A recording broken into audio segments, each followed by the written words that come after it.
ખરેખર ગુજરાત જેવું ક્યાંય છે જ નહીં. ગુજરાતી. હા, એક ગુજરાતી, આપણો પાટણનો ગુજરાતી, આપણો ભાવનગરનો ગુજરાતી, સાહેબ કોઈ પણ જિલ્લાનો લઈ લો. ગુજરાતી મુંબઈ ગયો બેંકમાં જઈને કીધું કે 50,000 રૂપિયા લોન જોવે. કેટલા? બહાર જોયું ને તે મર્સિડીઝ લઈને આવેલો.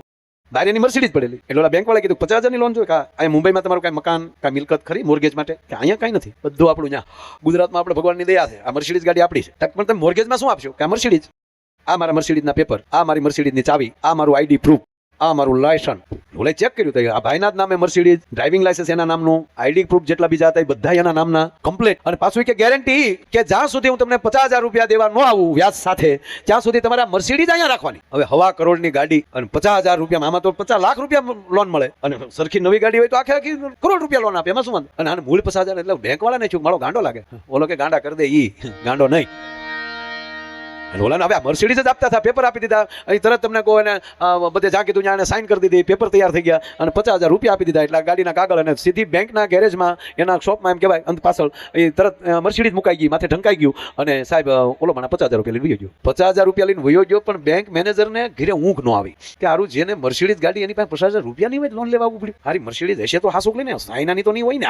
ઓલો રાતે પાછો બેંકમાં આવ્યો, પાછા પેપર જોયા, મારું પેપરે બરાબર. અને પાછું એને ઓલામાં નેટમાં નાખ્યું ક્યાં શોરૂમમાંથી નીકળી ગાડી એ આપ્યું. એ તો મર્સિડીઝનું તો બધું કમ્પ્લીટ હોય. પણ પછી તો આને તાવ આવી ગયો, બાટલા ચડાવ્યા બેંક મેનેજરને કે હારું તો જેનો મર્સિડીઝનો માલિક એને 50,000 કરવા શું હશે? અને સાહેબ ઓલો 1 મહિને પાછો આવ્યો. 1 મહિને આવી કીધું કે આલ્યો સાહેબ આ 50,000 રૂપિયા, આ તમારો 1,000 રૂપિયા વ્યાજ, આ 51,000 રૂપિયા ગણી લો, લાવો મારી ગાડી પાછી. એટલે સાહેબ પૈસા લેવાઈ ગયા, વ્યાજ લેવાઈ ગયું અને નો ડ્યુ સર્ટિફિકેટમાં સહી કરી દીધી અને પેપર પાછા આપ્યા અને ઓલો ફ્રી થઈ ગયો. એટલે મેનેજરે કીધું કે વડીલ 2 મિનિટ બેસો, બોલો ને બાપ, મારી ચા પીવો.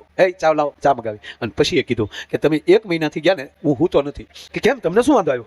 બસ મને એક જ ચોક, જેને મર્સિડીઝ ગાડી ઘરની એને 50,000 કરવા હું હશે.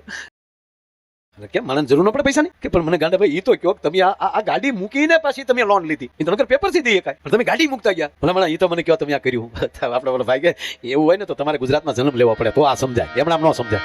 અરે કે નહીં, મારા બાપ મને કહે નહીં તો હું આપઘાત કરીશ. હવે કે વડીલ એવું કાંઈ નથી સાહેબ. કે કેમ? તક મારે 1 મહિનો અમેરિકા જાવું છું. અહીંયા કોઈ મારો સગા સંબંધી વડીલ કોઈ નહોતું, કોઈ ઓળખાણ નહોતી. મારે ગાડી મૂકવી ક્યાં? અહીંયા એરપોર્ટના પાર્કિંગમાં મૂકું તો પર ડે ના 700 રૂપિયા ચાર્જ લાગતો હતો પર ડે નો. એટલે 21,000 રૂપિયા તો ખાલી કે ન્યા થતા હતા. 21,000. અને એ પછી નો ગેરંટી, ગાડીની કોઈ સલામતી નહીં, જવાબદારી નહીં. અને 21,000 ભાડું દેતા આપણું ધ્યાન અમેરિકાથી આપણી ગાડી કોઈ રહે એની કરતા મૂળ તમે 1,000 રૂપિયામાં, એમાંય તમે મને 50,000 રૂપિયા વાપરવા આવ્યા 1 મહિનો, અને આખો મહિનો મારી મર્સિડીઝ હાથવી. આનાથી સલામતી બીજે ક્યાં હોઈ શકે? સાહેબ ઓલો બેંક મેનેજર બેભાન થઈ ગયો, તારી ભલી થાય. બેભાન થઈ ગયો અને પાછું કીધું કે હે ભગવાન મારી નાખ, જન્મ મને ગુજરાતમાં આપ.